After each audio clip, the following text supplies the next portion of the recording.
And hello, everyone, and welcome back to Two Guys in a Bible here on Fulfilled Radio, a voice you can trust. My name is Don K. Preston, and with me, of course, as usual, is William Bell. William, good to see you again. Good to see you as well, and hello to the audience. Yes, indeed. Hope everyone enjoys the program. We're going to do a little bit deeper dive into the program, or excuse me, into the debate that Mike Sullivan and I had with Sam Frost and Jeremiah Nortier. Last week we touched it just a little bit, and it's kind of interesting. The debate has gendered a lot of discussion on the internet, on Facebook, as well as YouTube. And William was interesting to me, and of course, a lot of people scoff at this, but a couple of different people submitted the debate link, all 6 hours, to Grok, to Chat, to Perplexity, and to Gemini, and just ask for a fair, impartial, unbiased analysis of the debate and who won. Mhm. And all four platforms said that Mike and I won the debate. Well, when that was reported to Sam and to Jeremiah, they literally just scoffed at it. You can't trust Chat, you can't trust AI, it's totally biased, et cetera, et cetera. Well, I'm the first to admit, and I've said this even before this situation, you've got to use the AI with a little bit of caution. You got to ask your questions in the proper, impartial, unbiased manner. You can't ask questions looking for a given answer. Mhm. If you do, you're going to get an answer that you want. But when you ask it to analyze based strictly upon, for instance, Greek, strictly upon Hebrew, strictly upon history, not biblical interpretation, then you have a tendency to get a more fair, balanced, and good result out of that. And I know I'm using AI more than I ever imagined that I would, but I try to be extremely cautious in the way that I formulate my questions. And I very often just start off, I want a fair, balanced, impartial, unprejudiced answer to the following question. And it's really interesting the answers that you get in that way. So Yeah, anyway, that's what they teach you. I'm taking some courses in, AI, ah, and I mean, just spending a few minutes every time I have a few minutes to spend. But I've completed one of the courses. But that's one of the things that they teach you in terms of the research is how specific you need to be when asking a question, and the details you put in there so that they're not all over the place. I mean, I've asked a question that they answered that was favorable to the preterist view, but then when I asked them a general question about it, as you would expect, they will give you the traditional answers. And so I've yet to put to them, as you have done, and say, look, you're contradicting yourself, yeah. don't you?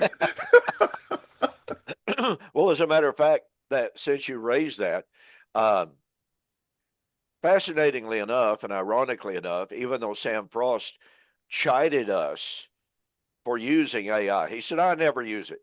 Well, Mhm. then he turned right around in the same chain of discussion and said, uh, what do you get if you ask AI what the end of the age was? Well, if you don't use it, why should you care what it says? Mhm. But anyway, and then he turned around a little bit later on and said, it's the end of human history. Well, I decided to ask that very question. And I just simply asked it in the way that I figured Sam Frost did. Okay. What is the end of the age in the New Testament? Well, it's going to give you what traditional eschatologists believe that it is, the end of human history. Mhm. Then I asked it in the context of Jesus's prediction of the destruction of the temple and the apostles' question, what was the end of the age which they most likely had in mind? Oh, well, when you frame it like that, there's little question that they had the end of the old covenant age of Moses and the law in mind, because that's Mhm. what Jesus was talking about. So Sam approached it in this broad, generic manner instead of saying, in the context, what did the following mean? Yes. And it just Big pegged it. difference. Yeah, it just pegged it. So, William, last week you had not had an opportunity to watch or listen to the debate, and you said you were going to. I'm assuming that you had a little bit of time to watch and to listen. So, I'll just kind of turn the floor over to you and let you give us your analysis, Mr. AI. No, no. No. Well, first of all, it's a 6 hour debate, Yes. and trying to find that much time to Yeah. listen was really tough. And then, especially as you go through all the bumpy roads of the discussion back and forth, was different. But my overall assessment of what I heard first, Jeremiah Nordier's presentation, in my judgment, was very shallow. It didn't really touch on much. One of the things that he raised was the fact of Revelation 3:10, where he talked about the tribulation was going to come upon the whole world. And he emphasized that, which demonstrated that he wasn't familiar with the text or the words, or he was just intentionally not expressing the truth of that text. The Uh, latter in is correct.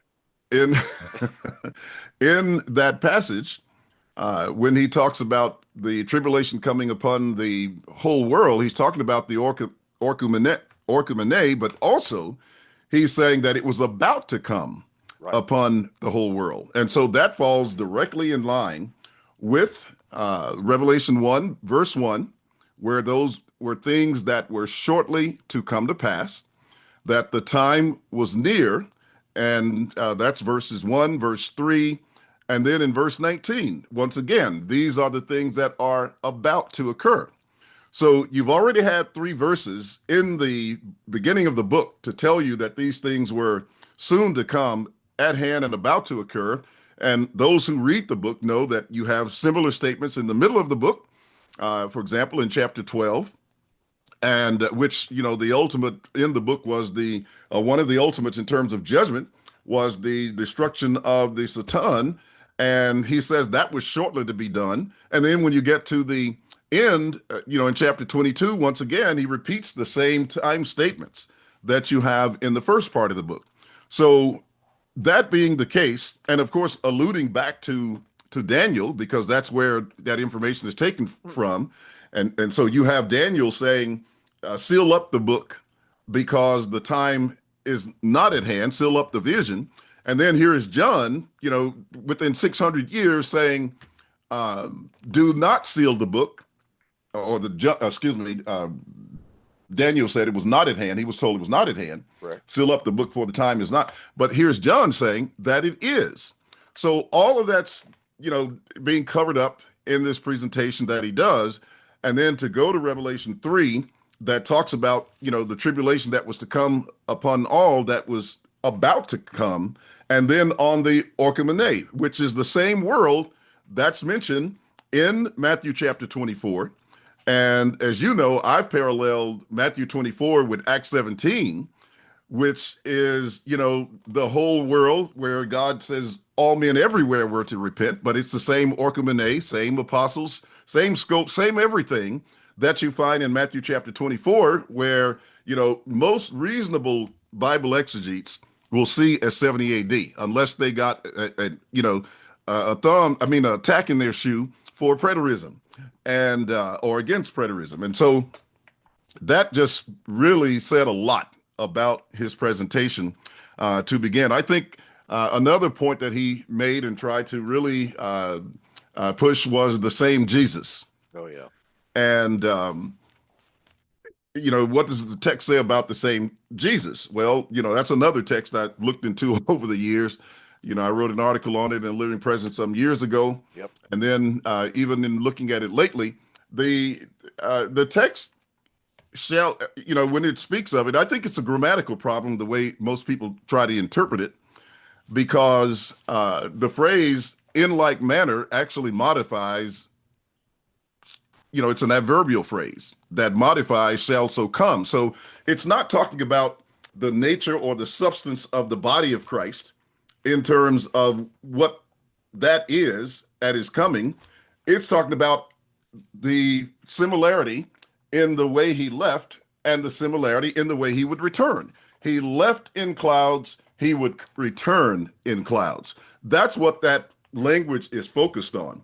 But even to grant that, we want to talk about substance, in the first place, the fact that Jesus, as you mentioned out with the term morphe in Mark 16 and verse 12, I think is the text, that several times before his ascension, he changed his form or appeared in another form. Well, I think the biggest change that you would see is the fact that he was in a different form before he was on the earth. And you touched on that too from John chapter 17. So here is Christ in the state with the Father before he comes into the world. And then he's given a body that puts him in another form, as Philippians chapter 2 speaks about. Yep. And the question then that we should raise at that point is, are we talking about the same Jesus?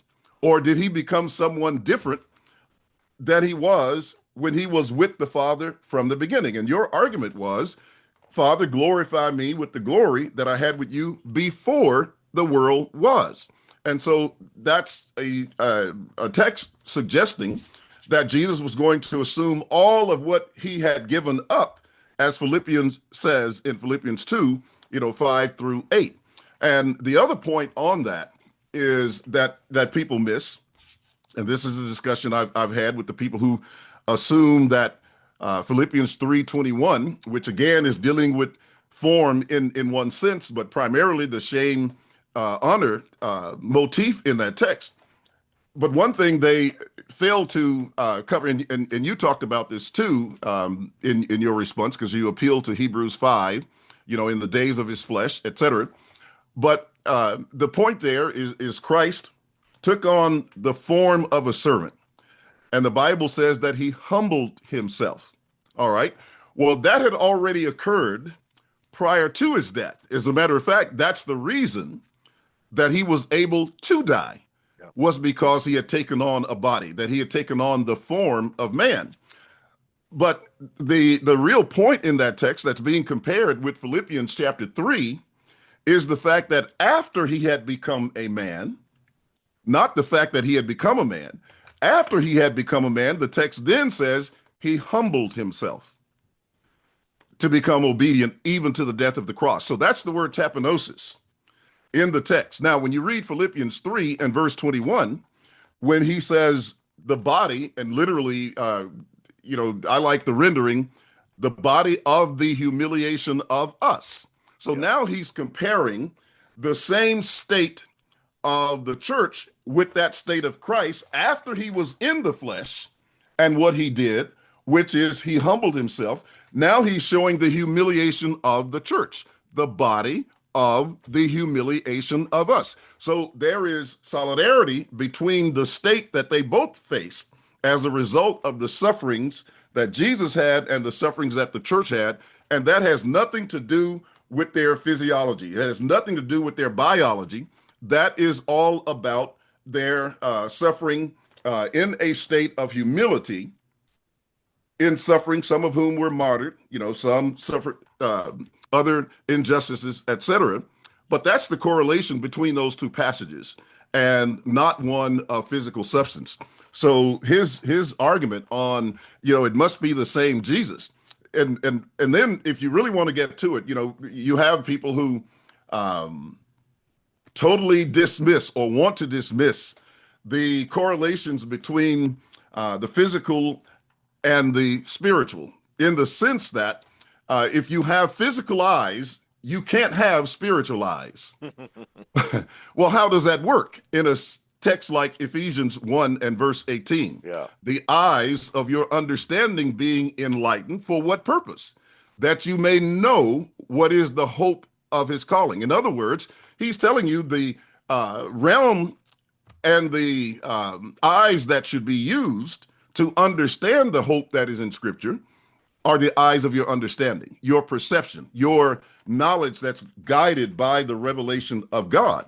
And so when you have a text that says, um, the kingdom of God does not come with observation, with your physical ability to see it and to detect it. And again, in Colossians 1:27, the hope of glory is Christ in you. Well, how many people have gone to the operating room and say, could you show me where Christ is inside of me? It just doesn't work. But if you understand revelation and properly use logic and reason, you can see that Christ dwells in us through faith and through his revelation that he has given us. So those were the things that I saw that I were, would like to throw in just yeah, one go ahead. additional thought on that very idea, found in 2 Peter chapter 1. And it's in the same concept is found in other places, and it's directly related to the Ephesians 1:18 passage, where Peter says that his audience were become partakers of the divine nature. Now, divine nature. How do you become divine nature? Well, the Mormons tell us we'll be transformed into gods. Okay. No, Peter says that his audience was being transformed and putting on the divine nature through the knowledge Mm-hmm. of Christ. Knowledge does not transform us physiologically, biologically, fleshly, physically. But here's Peter saying you are putting on that spiritual nature, the divine nature. And that goes back to the words that are used, such as the word image that Paul uses in Ephesians 4, that he uses in Colossians chapter 3 and 4. They were putting off the old man, which is corrupt according to deceitful lust, and putting on the new man, which is made in the image of the one who made them. And Yes. so this whole concept of being transformed and putting off the old, putting on the new is related to the new creation. It's related to becoming like Christ. And Jeremiah evidently has no grasp of that. As you suggested, as you intimated there, his presentation was extremely shallow. Yes. And it was more of a cloud of dust and smoke than it was anything in my estimation. Yeah, let me follow up on that point that you just made about becoming partakers of the divine nature. One thing about Second Peter is that it repeats a lot of what he said in First Peter. He tells you that in chapter 3. And, I'm sure you remember when you moderated for me in the debate with Stephen Wiggins, and that was one of the major points that I made on that. And he almost cried foul, even though he didn't have a chance to get back up after that. That was kind of funny. But at any rate, that text to me is drawn from the foundation Peter laid in chapter 1. Yeah. One thing he talks about the incorruptible inheritance, but then inheritance is a motif of sonship. That's what grants you inheritance. Right. And the means by which that inheritance is granted was through their new birth, which was a birth not in the flesh, not by blood, but a birth through faith and obedience in baptism, where they are born again, not of corruptible seed, but of incorruptible. So there's the, as you were saying, the putting on of the incorruption, starting with the very birth through that incorruptible seed, which for some reason people don't just give, in my judgment, enough attention to in talking about the nature of believers and the importance of that seed in producing the kind of sons that the scriptures talked about. So it started in First Peter, and Peter says, I'm reminding you of these things. And so I just wanted to point that out because it's a very excellent I would just point. like to throw in one other point here. Mm-hmm. This guy named Tristan Gabriel says, "Oh, you preterists are not paying enough attention to the ontology. There has to be something visible. There has to be something perceptible." Well, when we talk about putting off the old man And when we talk about being conformed to the image of Christ, and when we talk about having our eyes of understanding opened, what is the ontological reality of that? Did that make them taller? Did that make them more handsome? Did that make them, lose 50 pounds? Whatever that. Oh, you talked about something make everybody be a Christian. Yeah. Oh, So you lose 50 pounds. Just come on in. yeah, just jump right on. But this is the problem with that kind of argumentation, and of course that's springing from, of course, Tristan's Pentecostal background. That he thinks that, well, if you come into the Lord gets a hold of you, you got to jump up and down and dance and hoop and holler and scream and roll around in the on the floor and what have you. And pardon me, and that's a complete and total misunderstanding of, and I'll use the word that he likes to use, of the ontology of conversion, the ontology of transformation. I'm not denying that there was emotions as a result of that conversion, as a result of forgiveness, as a result of salvation. I've expressed that very powerfully on many occasions. But to suggest that if you did not have almost a physiological, almost a biological reaction to salvation, then preterism is false. Just simply does not understand the concept of the new creation and the transformation from the old to the new. Yes, absolutely. When I listened to Sam's presentation, I don't know unless there was anything else you wanted to talk about with Nortier's presentation, anything else that you noted that you thought was significant? No, I didn't think that he really had anything significant to say, to be honest about it. His entire presentation was full of sarcasm, in which he constantly said, "You have to catch the power of this," and his many statements about Christ coming and the glory of the Father, and that was purely diversionary. It was clear to me that he did not want me to talk about what coming in the glory of the Father really meant. He wanted the audience to assume and to follow him in his presuppositional uh, presentation of what coming in the glory of the Father meant.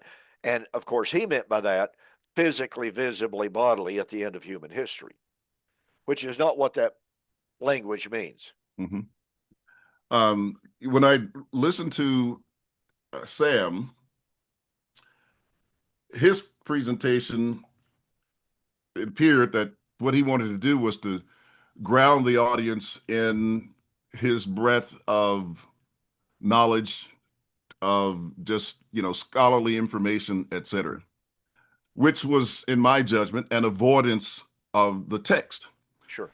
In other words, if he can find a book that says something different, the book always has authority. Yeah. It's like you can't reason beyond something that you read from another man in a book, as long as it's against, the preterist view. But he knows that's not how it works, and that's not the way he reasoned beforehand when he talked about things. And then, of course, he would cite John Calvin and talk about his belief on Daniel, which is something that came up in the debate, and wanting to apply that to the ascension.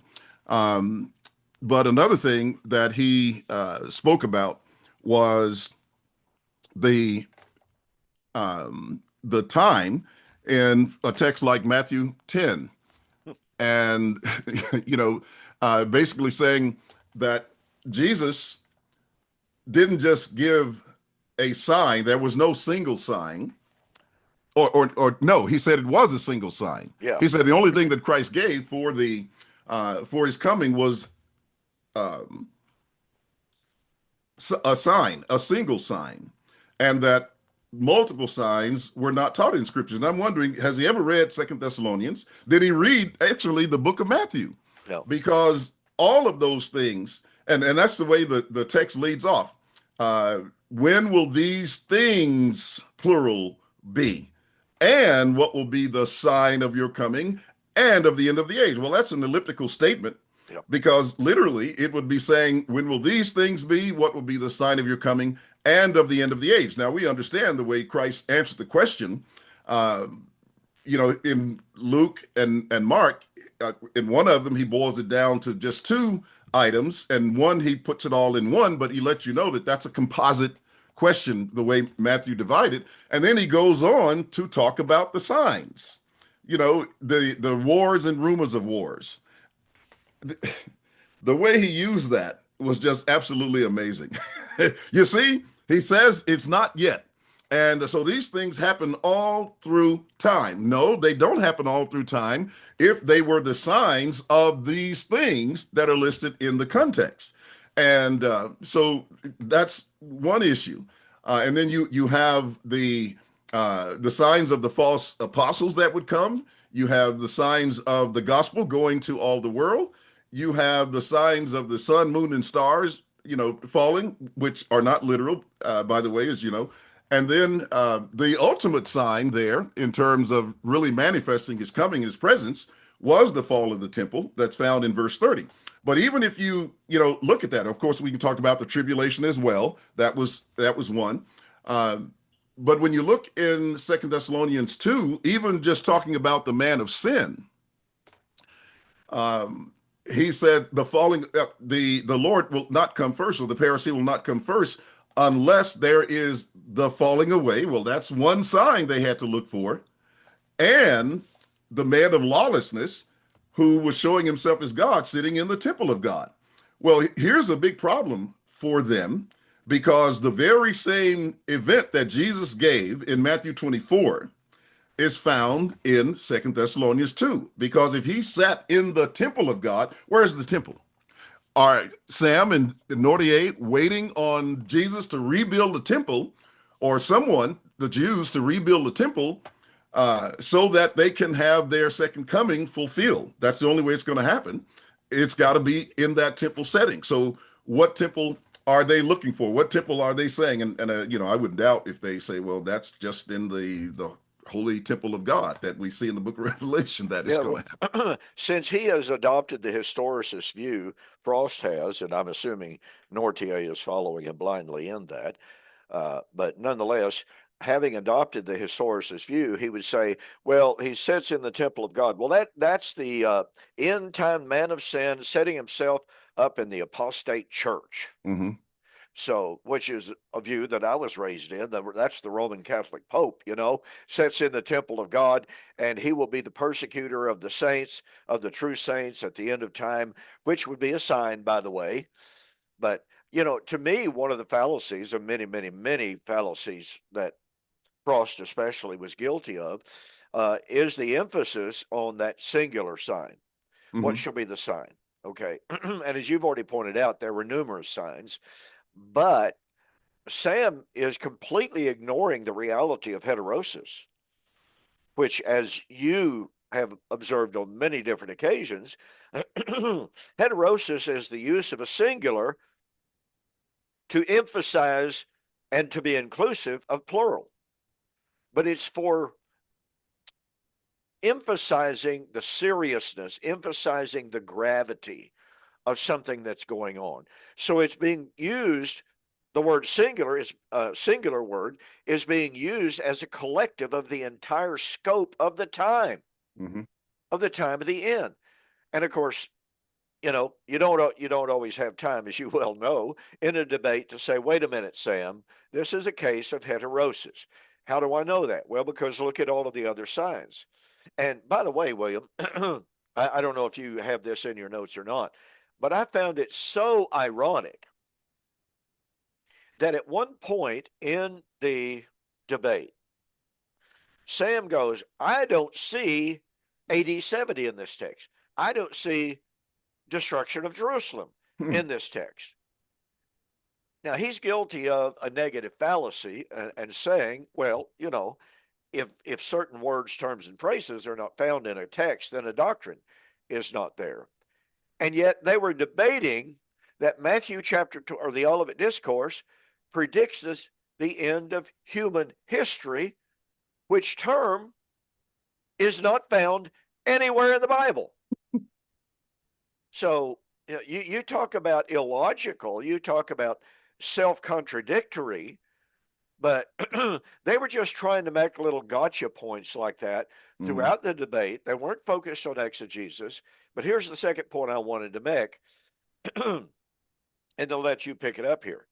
Here is Sam trying to establish the reality of a yet future end of human history from the Olivet Discourse. So where does he go? To Luke chapter 21.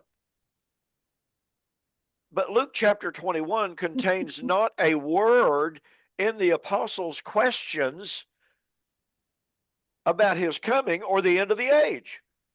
He predicts the fall of Jerusalem, and the apostles immediately ask, tell us, when shall these things be, and what shall be the sign when these things shall come to pass? Absolutely.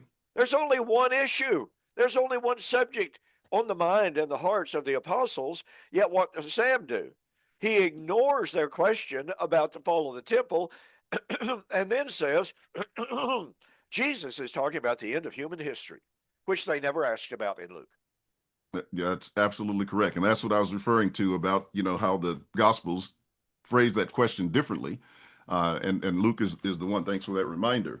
Even in that chapter, one of the verse that caused me to become a preterist, verses 20 through 22. Yeah. When you see Jerusalem surrounded by armies.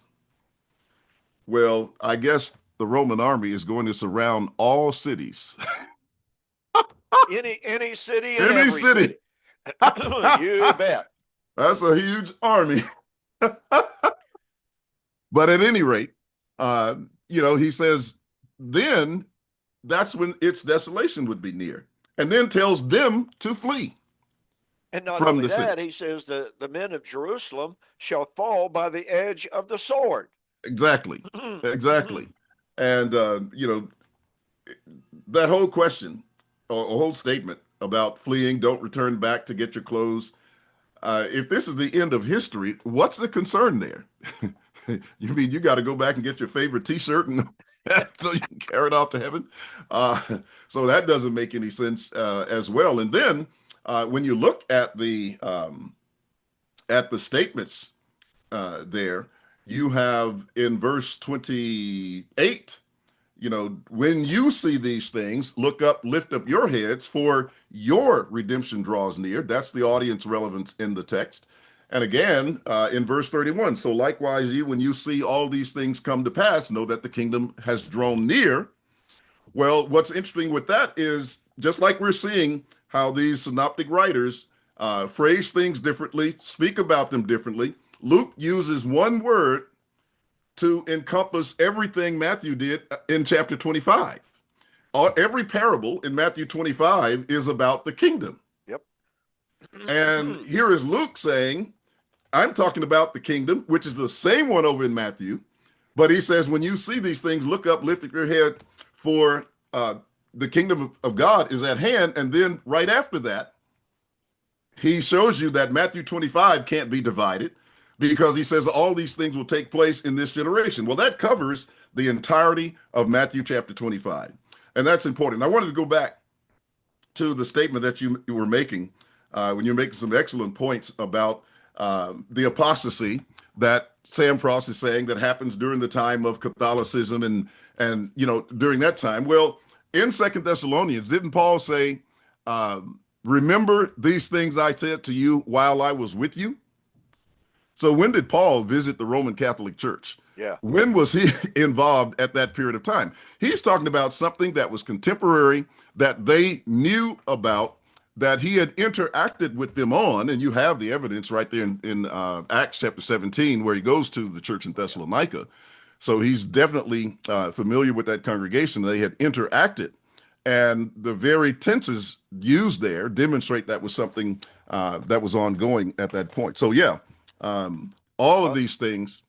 Go ahead. You were going to say something. I wanted to make another point here on Luke chapter 21 and 24, where Jesus said, Jerusalem shall be trodden down of the Gentiles until the times of the Gentiles are fulfilled.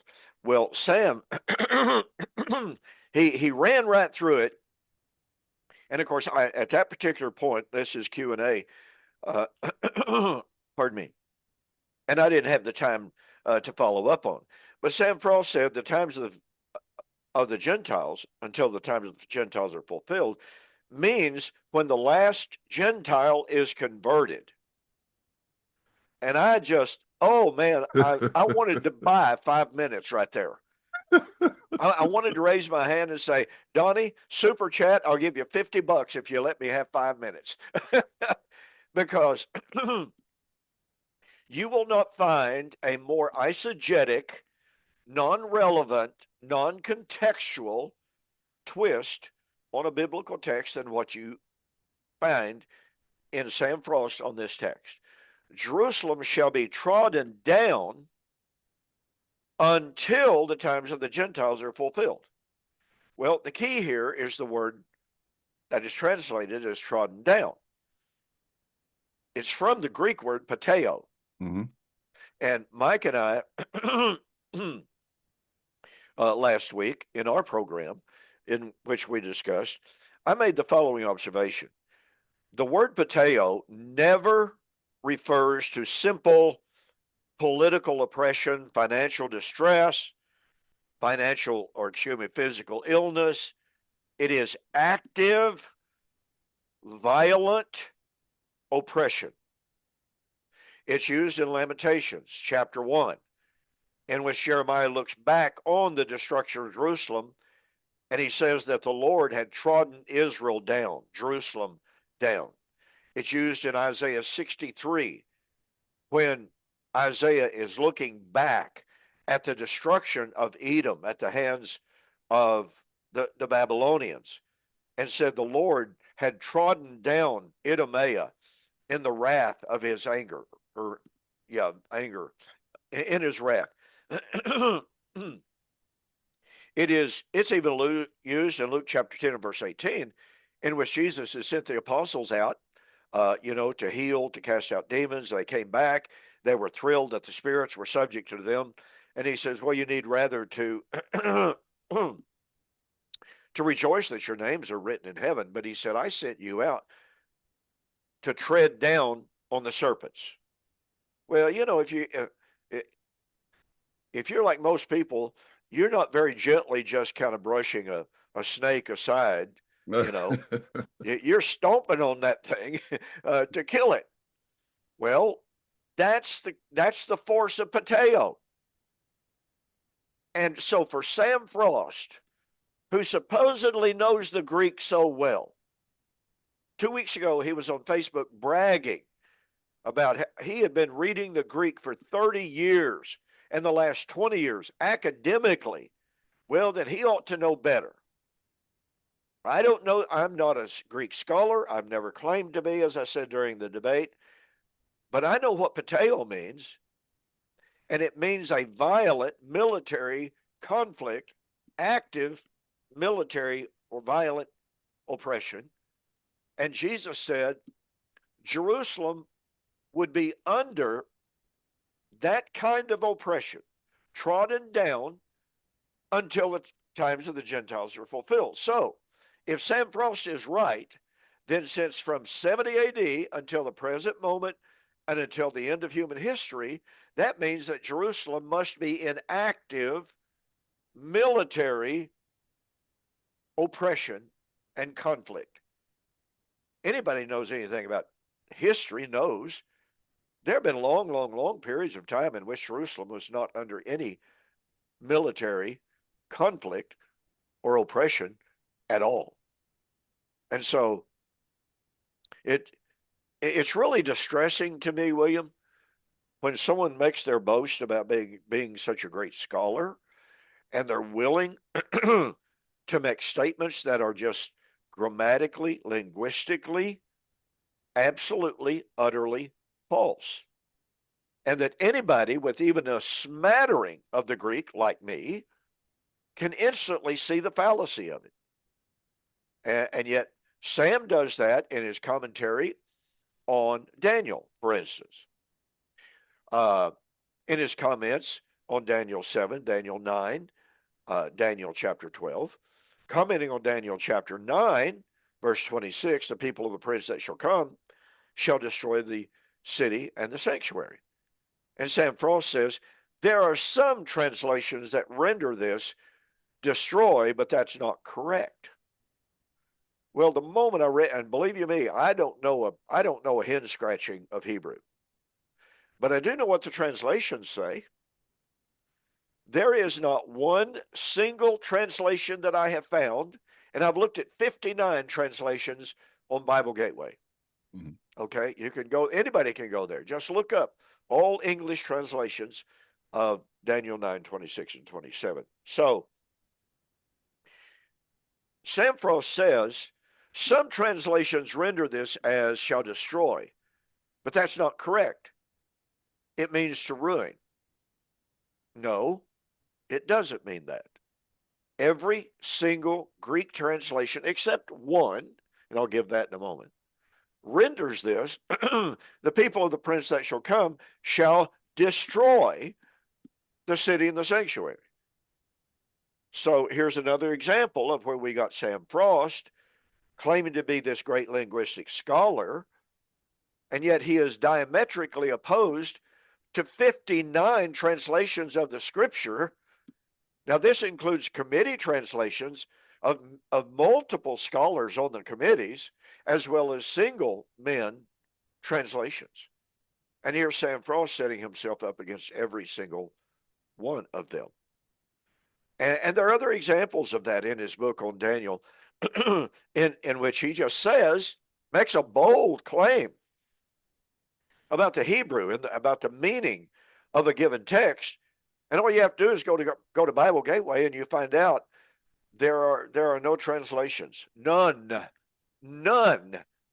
that agree with Sam Frost's claim about the Hebrew.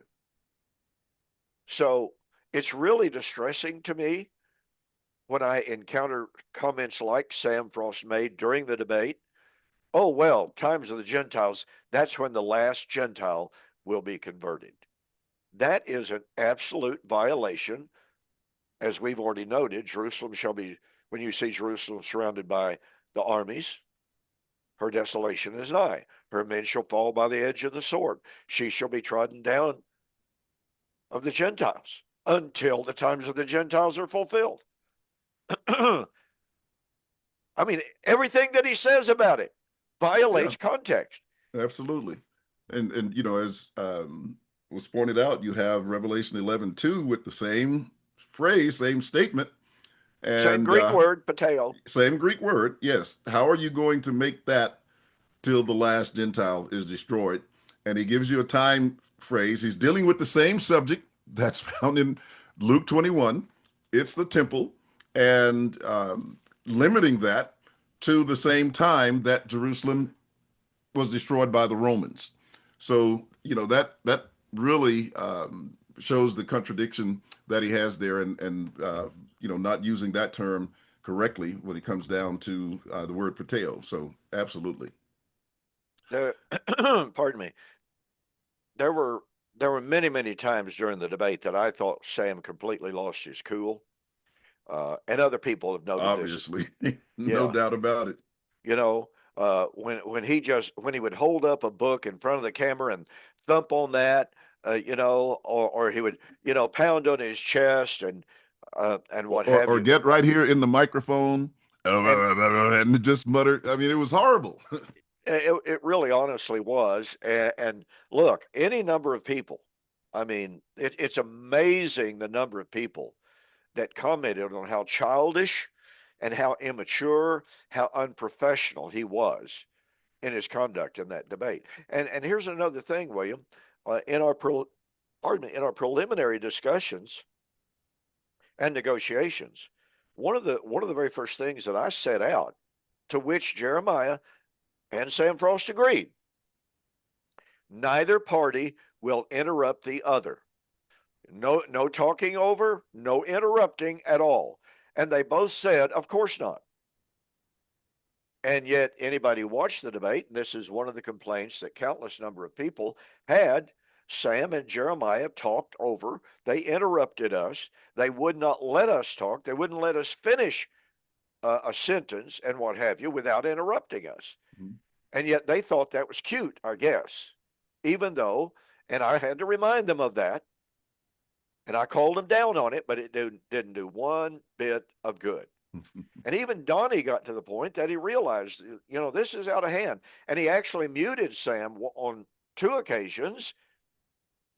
And that was after being asked, I think, to mute him. I know some people in the audience were saying mute him or turn that mic off or something, or maybe Mike said it. I don't know. Yes. But that was a request being made that had gotten so bad that the people who were trying to hear and listen and understand the points had to request that the mic be turned off. That should have been done so much earlier. Oh, yeah. When it got to be, out of hand as it was.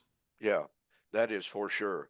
Well, you had made the comment to me privately when we had discussed the debate initially about what a fantastic presentation Mike did.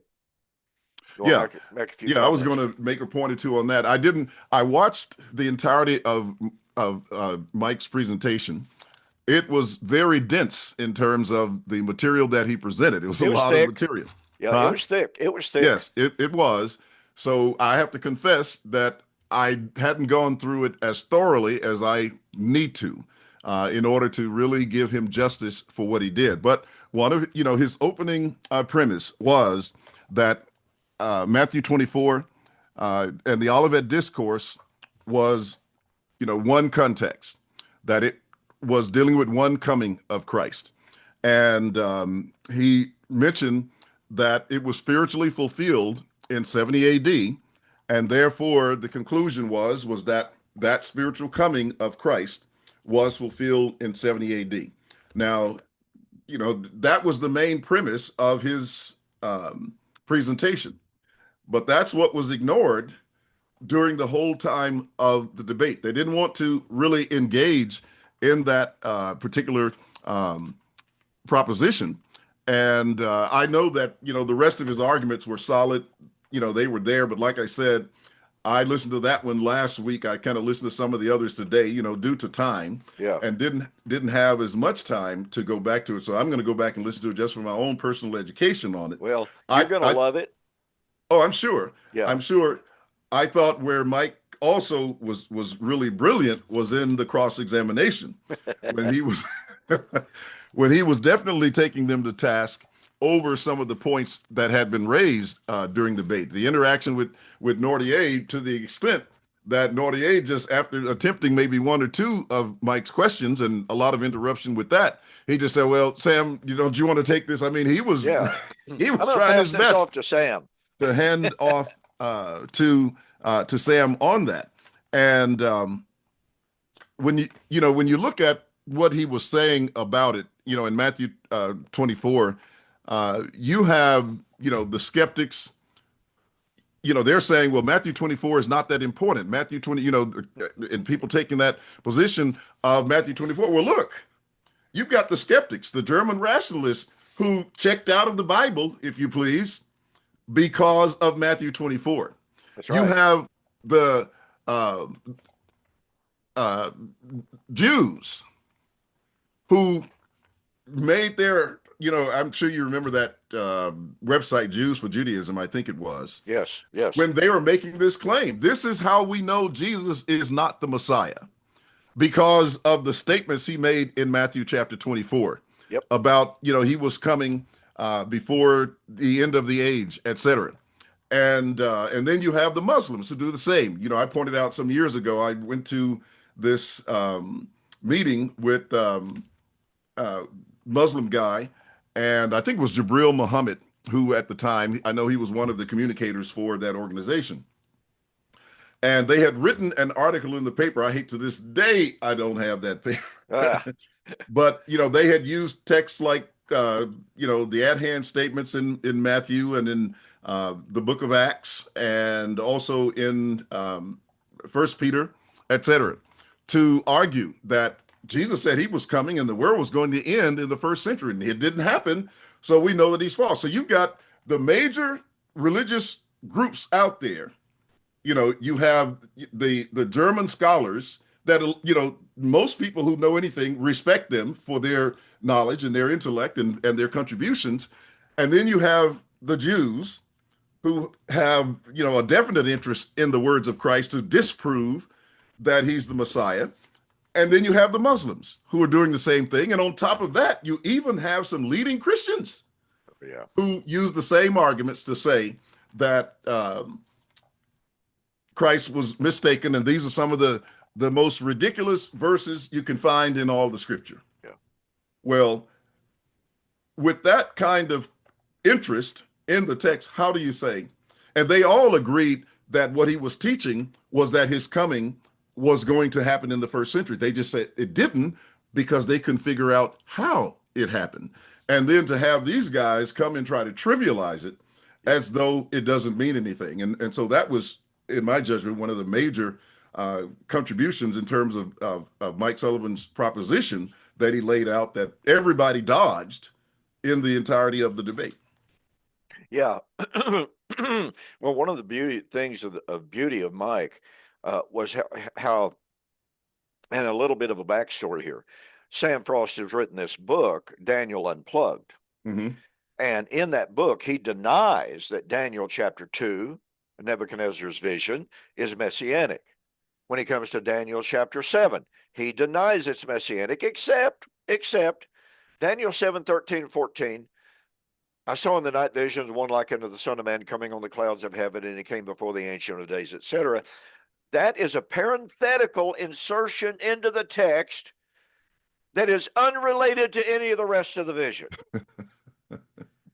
And I got to tell you, William, the very first time I read Sam claiming that, I just thought, well, as you know, I invented a Latin term years ago that's not a Latin term. Desperatum ad, or argumentum ad desperatum. Yeah. And folks, this is it. This is an argument from desperation. He can't have Daniel 7 to be messianic. On the other hand, he can't deny that Daniel 7, 13, and 14 is messianic because that's how Jesus himself applied it in the New Testament. So Sam was caught between a rock and a hard place. So he came up with the idea that, well, okay, Daniel 7, 13, and 14 is just a parenthetical insertion into the text. Daniel was not given any indication, none whatsoever, that it's unrelated or that it was related. It's just there. Mm-hmm. Okay. So he denies that Daniel 7 is messianic, with the exception of verse 13 and 14. And then he jumps all the way to Daniel chapter 9. That's not messianic. That applies to the time of Antiochus Epiphanes. And I can tell you what, Sam and I went round and around and around and around about Daniel chapter 9 on Facebook a couple of years ago, along with a lady from Australia named Julianne Chambers that you're familiar with. Yes. And she did a fantastic job of flat out embarrassing Sam Frost on Daniel 9. But nonetheless, he denies that Daniel 9 is messianic. And then he comes to chapter 12, and he denies that Daniel chapter 12 is messianic. Oh, with the exception of verse 2 and verse 13, because that's talking about the resurrection. So we once again have a parenthetical insertion into the text without any indication whatsoever. So Sam has become an ardent advocate and practitioner, and I've accused him of this in writing, of the gap theory. Just like the dispensationalists, they're coming along and they cannot justify and they cannot submit to the audience relevance of a text, so they insert a 2,000-year gap into the period at the end of a sentence, and the very next verse they apply to our day, to our generation. And they practice what I call gapology. And I told Sam, that's what you're doing. Well, it's not a gap at all. It's just that Daniel's talking about here, he's talking about Antiochus Epiphanes, and here he's talking about the end of human history, but that's not a gap. No, it's not. And on your presentation, I thought it was very clear and succinct in terms of the arguments that were laid out, so that anybody who was listening would be able to follow along. And that was kind of the distinction that I saw between the two of you, yours were more concise in terms of presenting the various points that you mentioned. And if I recall correctly, you were dealing primarily with the marriage and the death situation mentioned in Hosea, and then bringing that through to the fulfillment in the New Testament and showing how it aligned with the various time statements that are found there. And not only that, but also the nature that is suggested by that language, that it could not be, physical in terms of, dealing with something that was of a physical nature, but showing the fulfillment in terms of, texts like Revelation, dealing with the marriage motifs of Matthew 25 and even of Ephesians as well. So that's, basically what I got out of the presentation. Like I said, it's 6 hours of material, and, barely can I find 6 hours to concentrate at one point in time to do anything, let alone to try to listen and follow through those It's arguments. tough. It It's is, really but tough. I'm definitely going to go back because I know that it's really nice. So if you want to, we only have just a couple of minutes, but Yeah. why don't you cite a little bit of your line of reasoning and arguments for your proposition in terms of the marriage motif? Well, I began, as you noted, with Hosea. The Tanakh, the Old Testament, presents Hmm. the reality that God and Israel were married. The 10 northern tribes committed spiritual adultery. When they did, God divorced them, he departed from them, and he put them to death. But he promised that in the last days, he would remarry her, he would return to her, and he would raise her from the dead. And I developed that from Isaiah 62. I developed that then bringing, coming forward to the New Testament, how the marriage theme, it was one of Jesus's very favorite topics Hmm. Hmm. in all of his parables. So I cited Matthew chapter 22, a great king made a great wedding feast for his son, sent out his servants to call those who had already been invited. I made the observation the only people who had ever been invited to a wedding was Old Covenant Israel. And it's her remarriage of Isaiah 62 and Hosea chapter 2, 19 to 23. But when the servants went out and made the invitation, they were despitefully treated and they were slain. The master of the vineyard sent out his armies and he destroyed those men and burned their city. And I pointed out that virtually all commentators acknowledge this is a prediction of the fall of Jerusalem in AD 70. But what happens after the destruction? The wedding proceeds. Hmm. So here's the wedding in the context of the coming of the Lord, the judgment, and the judgment of Old Covenant Jerusalem, which conflates perfectly, and I pointed this out, with Isaiah 62, that the time was going to come in which God said of Israel, you will no longer be called forsaken, but you will be called married. When would that be? At the coming of the Lord with his reward. And that's Matthew 16, 27 and 28, which Jesus said would be in that generation. But then I pointed out Matthew chapter 25 is the parable of the 10 virgins, 5 wise, 5 foolish, and the coming of the groom for the marriage. And I just pointed out there's only one marriage, there's not two. So this coming of the Lord in Matthew chapter 25, which is the parousia, the second coming of the Lord for his wedding, is the wedding of Matthew 22, which would take place at the fall of Jerusalem, as virtually all commentators agree. And then I went to Revelation and I pointed out that the great wedding of the Lamb would take place and did take place at the destruction of Babylon, which is the city. And I even pointed out it's the city where the Lord was crucified. It's not any city and every city. It is one historical city, and that could only be Old Covenant Jerusalem. So I was pointing out that this constant theme of the marriage, the divorce, the death of Israel. And I pointed out that this remarriage of Israel was to be her resurrection. And that's what we have to honor when we come to 1 Corinthians 15, 55 and 56. Yeah, and that's really beautiful marriage language in First Corinthians 15 Oh, it as is. well. That often gets overlooked. Well, let's see. Yeah, we're out of time. We're out of time. I was going to get into some of the cross examination, but Yeah. maybe at another time. All right. Well, thank you, William, for your thoughts and your analysis there. It's very helpful. I think people will enjoy that and benefit from it. Folks, thank you for joining us here on Two Guys and a Bible, here on Fulfilled Radio, a voice you can trust. And William, great to be with you again. With that, I'll say good night and God bless. All right. Good night, everyone. All right, man. Yeah, good Okay. show. I think All that right. was good. All right. All Good right. night. All right. Good night.